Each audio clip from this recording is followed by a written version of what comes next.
out of Agusan del Sur, Philippines, Ismael Fajardo. Argentina sigue siendo el campeón. Tobias, el Pitbull Reyes.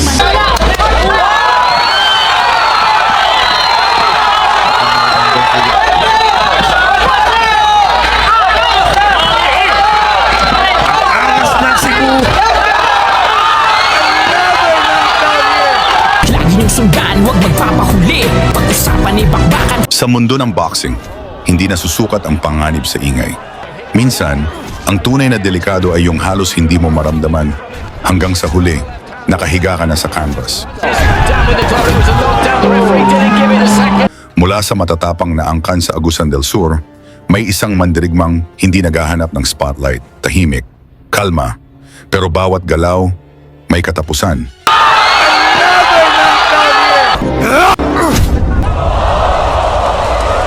Siya ang silent assassin ng Mindanao, si Miel Fajardo. May record na 13 panalo, 11 knockout, at 3 talo. Isang IBF Pan-Pacific Flyweight Champion na pinatunayan ang lakas ng pabagsakin niya si Esneth Domingo. Down goes! Down! Pero para kay Fajardo, hindi ito sapat. Dahil ngayong April 11, 2026, papasok siya sa laban na pwedeng magbukas ng pinto papunta doon sa world title. Isang title eliminator, isang panalo, isang hakbang na lang sa pangarap. Pero sa kabilang sulok, isang halimaw ang naghihintay. Mula Argentina, isang fighter na hindi marunong umatras. Si Tobias Jeremias Reyes, ang El Pitbull, 18 panalo, isang talo, 16 na knockout, isang mandirigma na kapag umatake, walang warning, walang pahinga, diretso sa tapusan.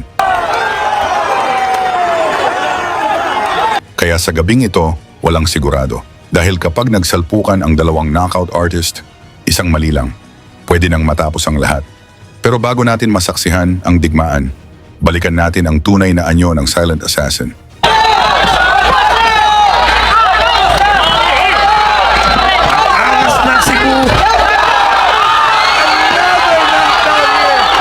Sa laban niya kontra kay John Paul Gabunilas, isang knockout artist din. Bago yan, pa-like at subscribe na lang kasama ang bell. Malaking tulong yan sa aming mga content creator. Sa pagbungad ng unang round, walang sinayang na oras si Fajardo atake agad. 2 suntok palang bagsak na si Gabunilas, ngunit nakatayo pa ito at lumaban.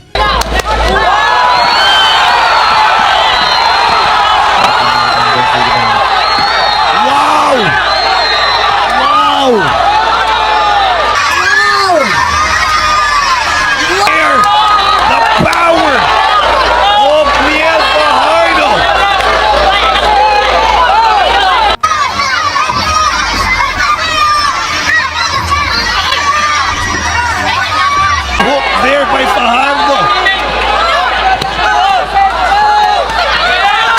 Mula sa mabilis na pinakawalan ni Fajardo, bagsak ulit si Gabunilas.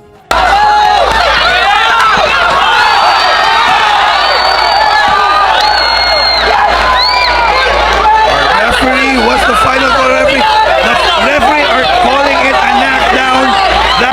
That is a second knockdown here on the first round. At sa huling segundo, isang malinis na kaliwa, ang tuluyang nagpatigil sa laban. Angas ng Cebu. 3 beses bumagsak. 3 beses pinakita ni Fajardo na hindi siya basta prospect, isa siyang banta sa mga champion sa division.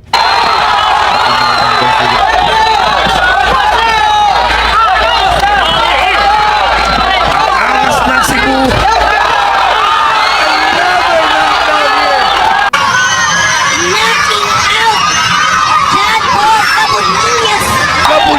Sa tingin mo, handa na ba si Fajardo para maging susunod na world champion ng Pilipinas? I-comment mo ang sagot mo. At ilagay kung saan ka nanonood para malaman natin saan umabot ang suporta ng mga Pinoy sa laban ni Fajardo sa Argentina. Lagi niyong sundan, huwag magpapahuli. Pag-usapan ni bakbakan, balita niya at laban. Mga Pinoy na di nagpapagapi. Salamat sa mga suporta na lagi nandyan.